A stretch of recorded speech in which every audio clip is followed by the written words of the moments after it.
Gozaimasu, konnichiwa, konbanwa, wara-wara. Keberadaan AI merupakan sebuah bentuk dari perkembangan teknologi di era yang sudah maju saat ini. Hampir tiap saat AI akan berpengaruh besar di kehidupan kita. Dan mungkin juga suatu saat bakal ada yang bisa membuat Digimon asli dengan AI. Well, nggak salah sih. Soalnya seringkali narasi tentang asal mula Digimon di tiap series itu sering banget dikaitkan dengan AI dan dibuat oleh manusia. Ya walaupun nggak semua series juga seperti itu sih. Tapi kenyataannya justru lebih dari itu. Mereka dan dunia digital memang sudah melampaui eksistensi dan juga akal sehat manusia. Mereka memang sudah ada sejak lama, tapi teori tiap series ya emang beda-beda seperti yang udah saya bilang tadi. Apalagi ada yang namanya Epmon yang lebih paten membicarakan soal AI. Oke, back to topic. Kita akan ngobrol soal AI dan Digimon. Apakah suatu hari kecerdasan buatan bisa hidup berdampingan dengan manusia ataukah menjadi musuh terbesar umat manusia? Kita akan sharing dan merenung sekaligus sedikit edukasi di konten kali ini. Gila, 2 konten awal berturut-turut tuh isinya merenung semua gitu loh. Tapi sambil bahas Digimon dikit di sini ya, biar nggak tegang amat gitu loh. Oke, Rokuroren harus menghibur kalian semua soalnya. Seperti biasa jangan lupa like, share, dan juga subscribe-nya. Ikuse, nostalgia tuh. Open. Untuk awal kita harus tahu dulu apa itu AI. Harusnya sih udah jadi pengetahuan umum ya untuk ini, tapi nggak ada salahnya kita review. Jadi AI atau kecerdasan buatan itu adalah sebuah inovasi teknologi yang dirancang untuk membuat sistem komputer yang mampu meniru dan mengeksekusi kemampuan intelektual manusia, seperti kemampuan pengambilan keputusan, logika, dan karakteristik lainnya dalam kecerdasan manusia. Jadi sebuah kecerdasan yang bisa bergerak sendiri layaknya seorang manusia. Kemudian apa aja yang termasuk AI? Wah, ini banyak teman-teman.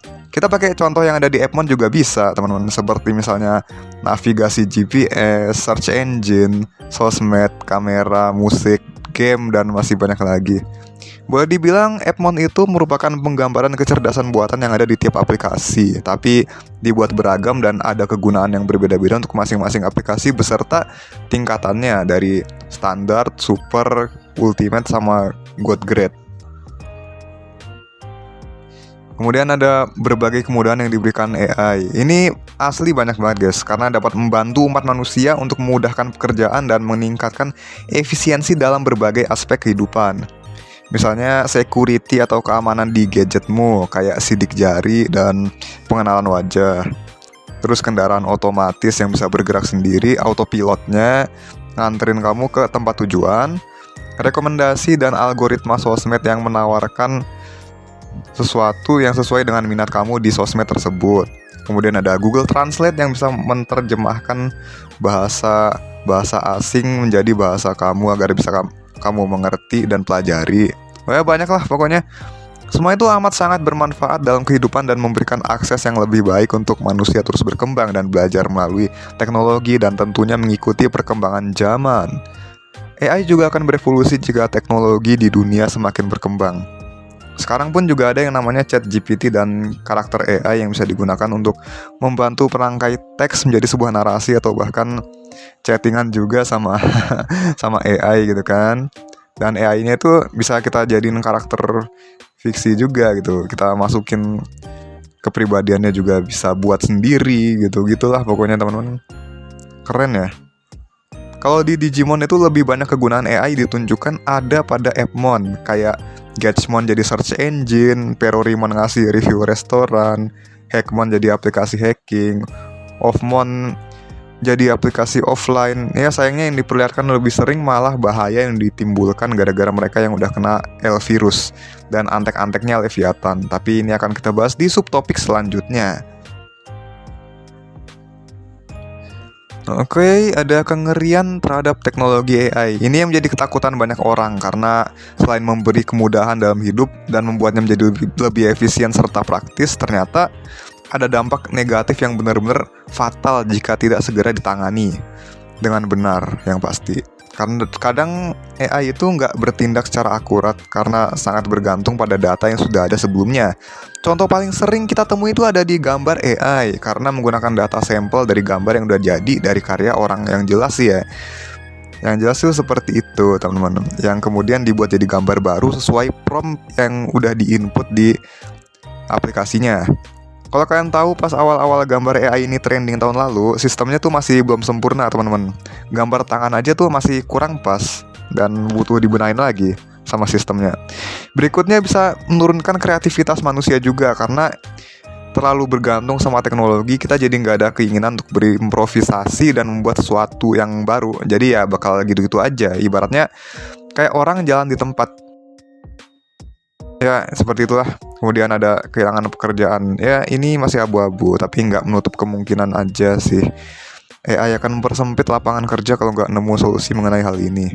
Terus di ranah fiksi kayak Digimon dan lainnya lebih terasa kayak penjajahan oleh teknologi sih, dan juga teror yang ditimbulkan dari ini semua. Itu di Appmon juga Leviathan nyebar L-virus, kena para Appmon terus bikin mereka ngamuk dan berbuat kekacauan di internet. Habis itu yang kena dampaknya ya manusia-manusia, dan juga di jaringan internet itu kan Appmon udah banyak ya yang kena L-virus, dan itu ketika mereka ngamuk tuh ngaruh ke dunia manusia dan aktivitas yang lagi make aplikasinya tersebut gitu. Dan tujuan akhir Leviathan itu mengubah manusia jadi semacam aplikasi Appmon chip gitu, dan dipindah ke dark web buat ditaruh di situ, disimpan semua manusia-manusianya jadi rakyat tanpa perbedaan di dunia tersebut. Terus di Kamen Rider Zero One, masalah Humagir yang jadi pro dan kontra dunianya, ancaman atau bantuan nih. Padahal awal konflik di Zero One aja gara-gara Amatsugai pengen monopoli keadaan dan naikin perusahaannya sambil mengkambing hitamkan Humagir dengan membangkitkan Arc, dan terlahirlah sekte Metsubo Jinrai. Terus ada Terminator, di masa depan bumi dikuasai oleh mesin, terus manusia diburu sama mesin dan sebagainya. Itulah ketakutan yang digambarkan oleh film. Tapi kalau film itu bisa aja dilebih-lebihkan, karena yang ditunjukkan itu lebih mengarah ke ketakutan manusia terhadap perkembangan teknologi dan juga pertentangan yang ditampilkan di film tersebut. Seperti itu.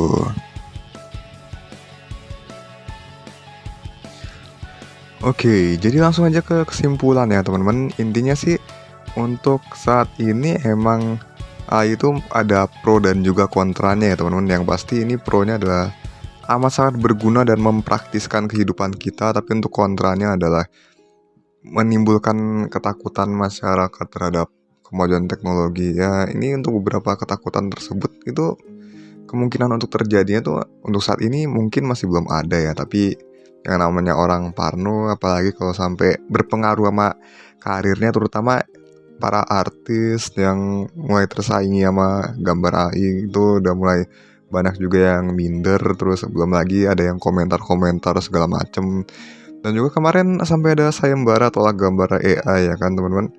Cuman ya saya tadinya pengen ngomentarin soal ini, tapi karena kali ini adalah konten renungan dan juga edukasi yang menghibur kalian semua, jadi ya saya urungkan niat itu. Saya bakal bicara apa adanya aja mengenai ini teman-teman. Jadi ya intinya sih AI pun juga nggak sempurna teman-teman untuk saat ini, karena emang mereka tuh cara kerjanya itu emang membutuhkan data yang sudah ada, yang berarti mereka tuh nggak bisa berinovasi kalau belum ada arsip dari karya yang sudah jadi. Jadi setidaknya mungkin kita bisa menyemangati para artis ini untuk lebih improvisasi lagi mungkin ya, seperti itu. Dan juga ayo semangat gitu teman-teman. Ya, jadi kan kalau kita membuat suatu karya itu akan lebih baik kalau kita buat dengan tangan kita sendiri. Karena apa?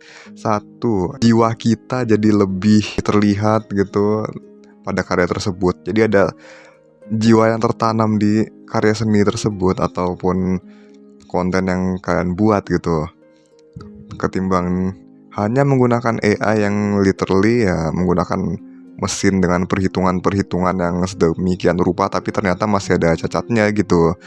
Ya ibaratnya seperti itu aja teman-teman. Jadi tetap semangat dan berjuanglah teman-teman.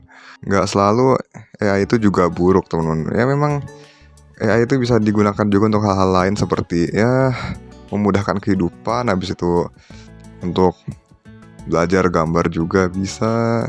Tapi ya yang penting sih jangan disalahgunakan aja teman-teman, seperti itu.